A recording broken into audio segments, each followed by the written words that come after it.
Olá a todos, Ronaldo Paiva aqui, muito feliz hoje começando mais um capítulo 19 do nosso estudo do Evangelho segundo o Espiritismo. O capítulo 19, ele trata do tema A Fé Transporta Montanhas e hoje, como sugestão da leitura, itens 1 a 5. Vamos lá? Poder da Fé. Item 1. Quando ele veio ao encontro do povo, um homem se lhe aproximou e, lançando-se de joelhos a seus pés, disse: Senhor, tem piedade do meu filho, que é lunático e sofre muito, pois cai muitas vezes no fogo e muitas vezes na água.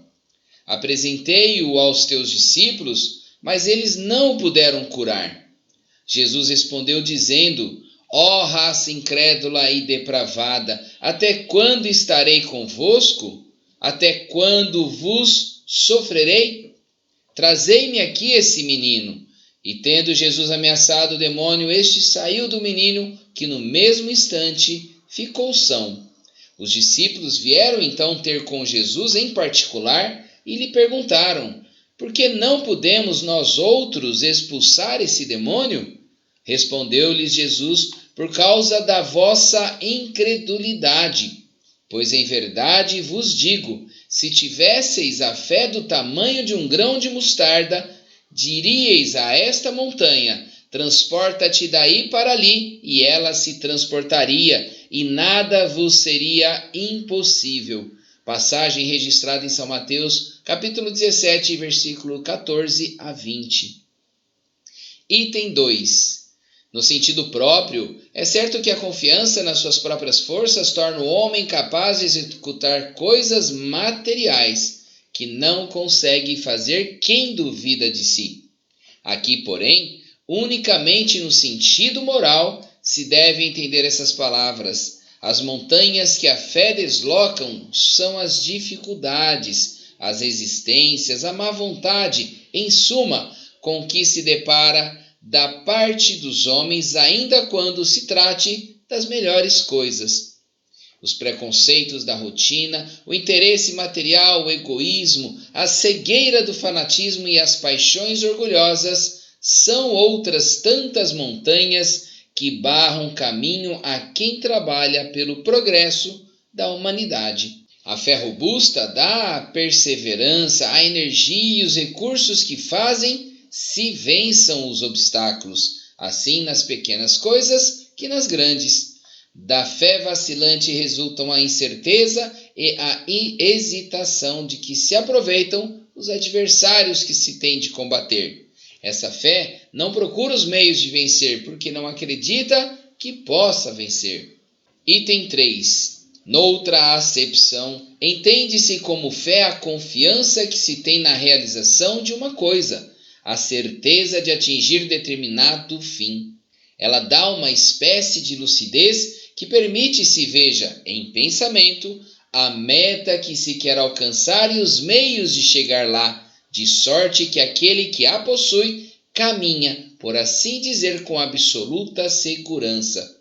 Num como no outro caso, pode ela dar lugar a que se executem grandes coisas. A fé sincera e verdadeira é sempre calma, faculta a paciência que sabe esperar, porque, tendo seu ponto de apoio na inteligência e na compreensão das coisas, tem a certeza de chegar ao objetivo visado. A fé vacilante sente a sua própria fraqueza. Quando a estimula o interesse, torna-se furibunda e julga suprir com a violência a força que lhe falece. A calma na luta é sempre um sinal de força e de confiança. A violência, ao contrário, denota fraqueza e dúvida de si mesmo. Item 4. Cumpre não confundir a fé com a presunção. A verdadeira fé se conjuga à humildade. Aquele que a possui deposita mais confiança em Deus do que em si próprio, por saber que simples instrumento da vontade divina. Nada pode sem Deus. Por essa razão é que os bons espíritos lhe vêm em auxílio. A presunção é menos fé do que orgulho, e o orgulho é sempre castigado, cedo ou tarde, pela decepção e pelos malogros que lhe são infligidos. Item 5. O poder da fé se demonstra de modo direto e especial na ação magnética. Por seu intermédio, o homem atua sobre o fluido, agente universal, modifica-lhe as qualidades e lhe dá um impulso, por assim dizer, irresistível.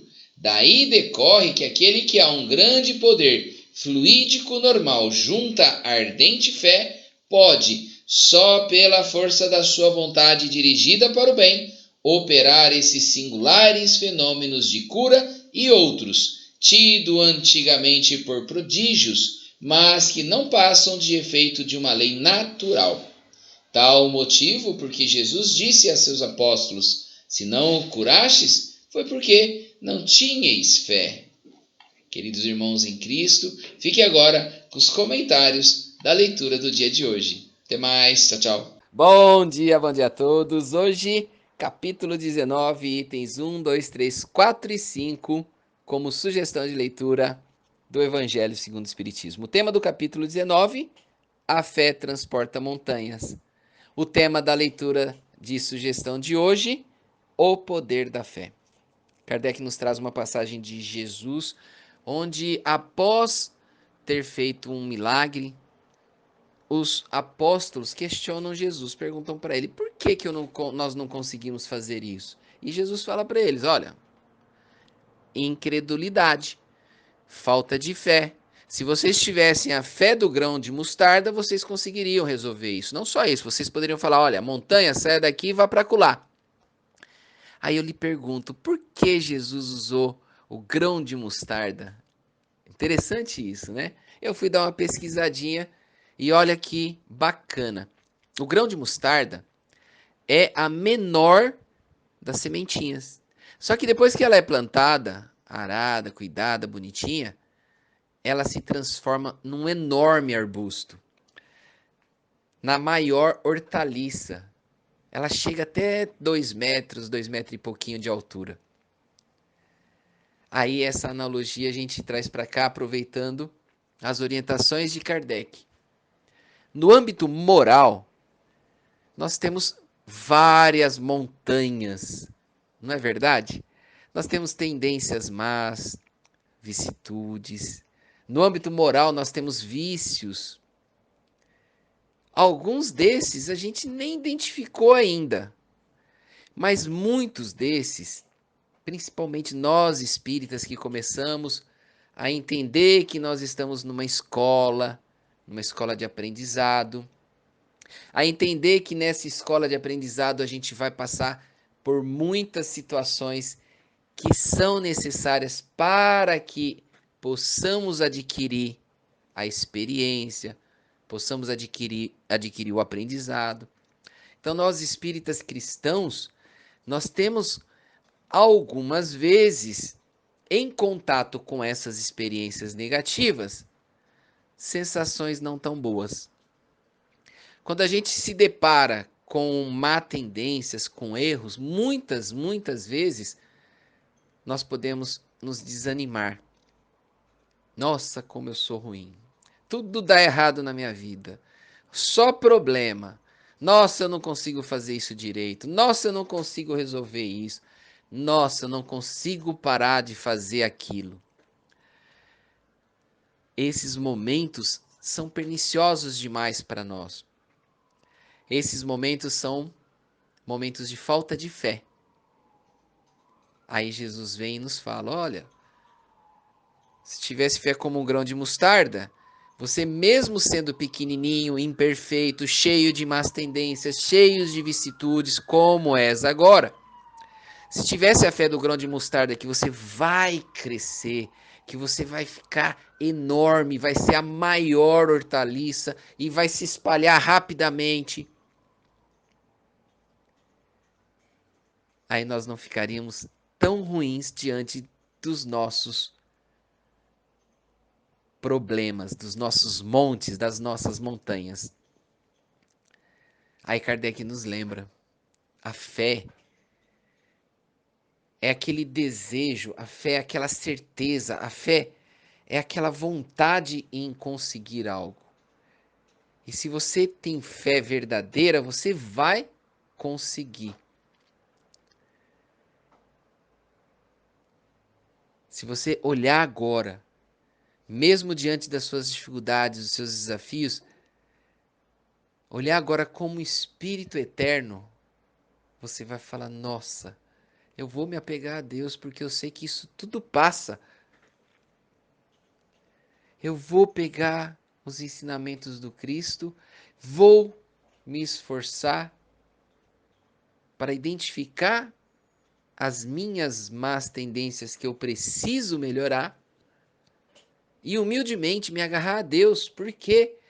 Porque quando a gente acredita as nossas ações, acredita os nossos pensamentos, os nossos momentos a Deus, nós estamos tendo consciência de que nós somos instrumentos da vontade divina. Por isso que Kardec nos chamou a atenção. Cuidado com a presunção, porque a presunção ela está bem pertinho da fé. Quantos de nós muitas vezes passa por um problema e resolve aquele problema, chega lá comemorando e aí bate no peito orgulhoso. Eu resolvi esse problema por causa que eu decidi isso e isso naquela hora. Eu tomei essa decisão assim assim, por isso que nós conseguimos alcançar isso ou aquilo. Esse eu fiz, eu decidi, eu escolhi é um perigo. É o ego, é o orgulho. E o orgulho nos afasta de Deus. Por isso que Kardec nos falou ali na leitura: olha, cuidado com a presunção. Sejamos humildes. Tudo acontece porque Deus assim o permite. Para finalizar, no próximo áudio, um comentário rapidinho sobre o item 5, que aí Kardec faz uma explicação ali sobre o fluido universal, para a gente poder ter uma linha de raciocínio bem legal. Vamos lá? Então vamos lá, partindo-se do princípio de que as nossas montanhas são as nossas vicissitudes, os nossos desafios morais, partindo-se do princípio de que fé é a certeza de que vamos alcançar algo, que vamos resolver algo, vamos chegar ao fim de um processo, eu tenho a certeza que vou conseguir, eu tenho a certeza que vou fazer aquilo. Pensando assim, no âmbito moral e no âmbito da fé, Kardec nos orienta. Jesus Cristo só falou que os apóstolos não conseguiram fazer o milagre que ele fez porque eles não tiveram uma fé ardente, uma vontade verdadeira. E aí Kardec nos mostra o fluido universal. Eu vou dar um exemplo aqui rapidinho para a gente poder acompanhar um raciocínio e ver se isso faz sentido para você. Eu e você entramos num círculo e esse círculo agora é fechado e é retirado desse círculo todo o ar. Tá, eu sei que você vai falar: Ronaldo, nós vamos morrer. Tudo bem, mas nós não morremos. E está eu e você num círculo fechado sem ar. E eu vou falar com você e você não vai me escutar. Por quê? Porque a minha voz, o som da minha voz não vai chegar até você. Porque o ar transmite o som. O som usa o ar como veículo.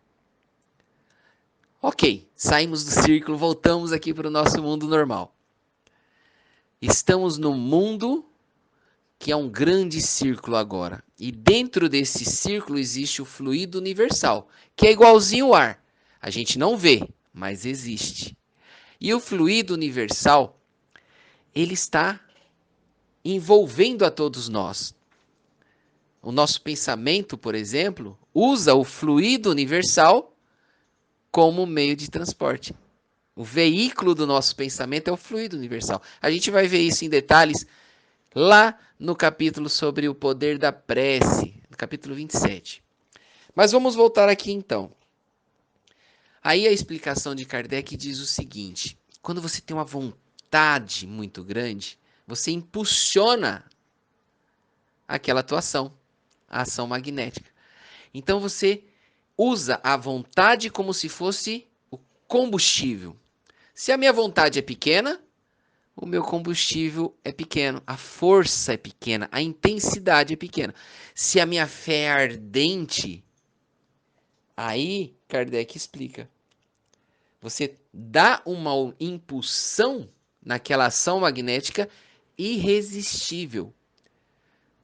Com o fluido universal, você executaria coisas que nós chamamos de milagres. Foi isso que Kardec explicou ali. Tecnicamente falando, por que os apóstolos não conseguiram fazer o que Jesus fez? Porque a fé deles era pequena. A fé deles não tinha essa impulsão ardente. Foi a explicação que ele deu, pois isso é uma lei natural. Lá no capítulo 27, a gente vai ver com um pouquinho mais de detalhes sobre como o pensamento se transporta, como ele atinge as pessoas, encarnados ou desencarnados, como o fluido universal age.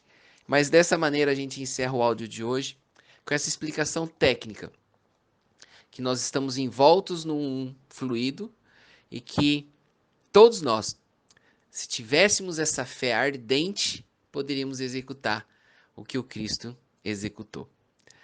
Para encerrar, então, que Deus esteja com todos nós, nos fortalecendo em nossa vontade, permitindo, de acordo com a vontade divina, que possamos usar o nosso dia para ficarmos atentos às nossas más tendências, mas termos a fé do grão de mostarda, que um dia nós vamos conseguir, com certeza absoluta, e se assim for a vontade de Deus Pai, resolver todas essas nossas más tendências, esses nossos desafios morais.